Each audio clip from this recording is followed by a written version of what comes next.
लेकिन आशय क्या है ये समझना आवश्यक है हम सभी को।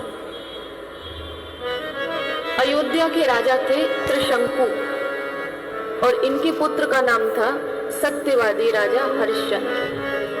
कहते हैं कि ऐसे सत्यवादी थे ये कि इनके पुण्य के बल पर ना तो कभी इनके राज्य में अकाल पड़ा, ना ही किसी को कोई शारीरिक पीड़ा हुई, ना मानसिक पीड़ा हुई। और ये लगभग सूर्यवंशी जितने राजा हुए तो उसमें 2 से 3 लोगों का चरित्र मैंने पढ़ा है कि जैसे राम जी ने राज्य किया तो उसमें अकाल पड़ना तो बहुत बड़ी बात है, किसी की मृत्यु भी नहीं हुई जितने वर्ष भगवान ने राज्य किया। उस बीच प्रजा इनको बहुत प्रेम करती थी, राजा हरिश्चंद्र को। इनकी कीर्ति, इनका यश पूरे संसार में फैला हुआ था। तो देवराज इंद्र इनकी इस कीर्ति से, यश से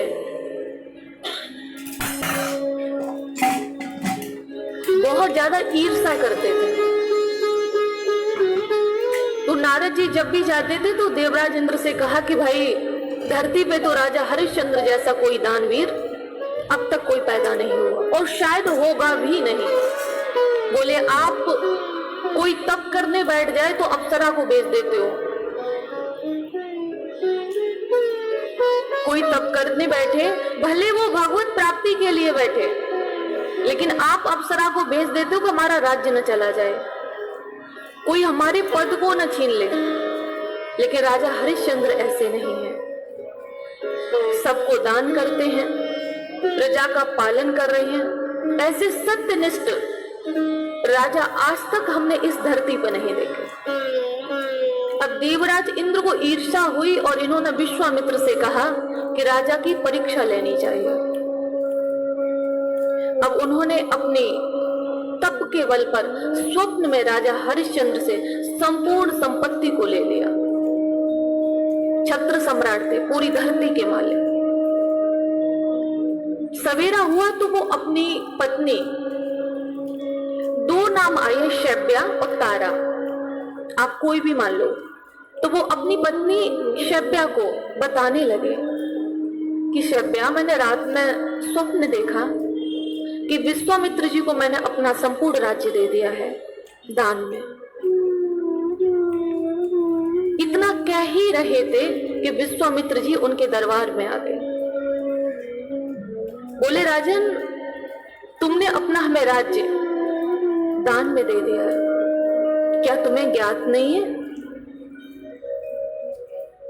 राजा हरिश्चंद्र ने कहा, महाराज मुझे ज्ञात है कि मैंने राज्य आपको दे दिया है। बोले जब तुमको ज्ञात है तो यहां क्या कर रहे हो?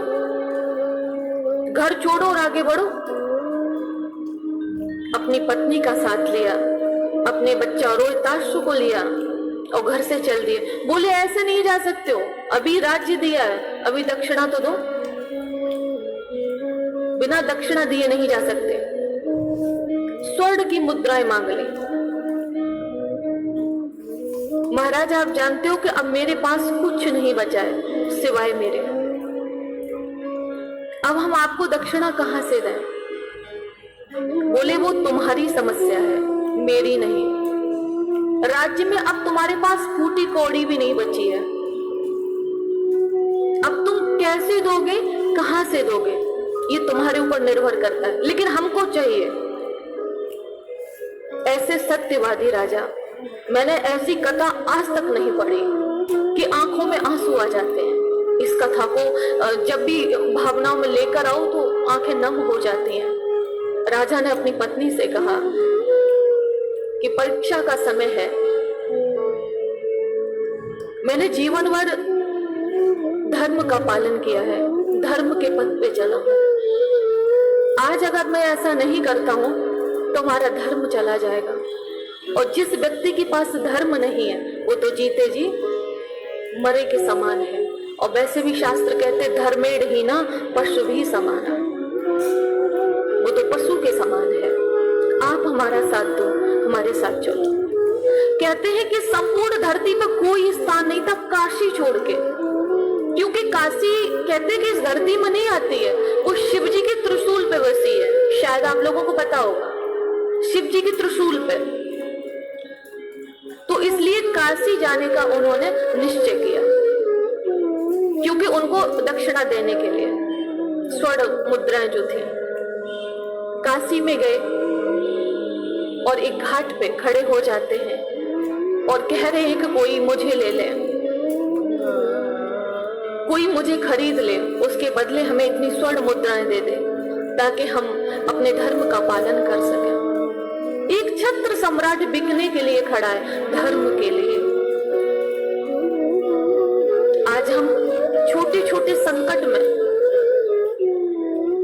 छोटी छोटी विपरीत स्थितियों में धर्म का परिवर्तन कर देते हैं। ये कथा उनके लिए है।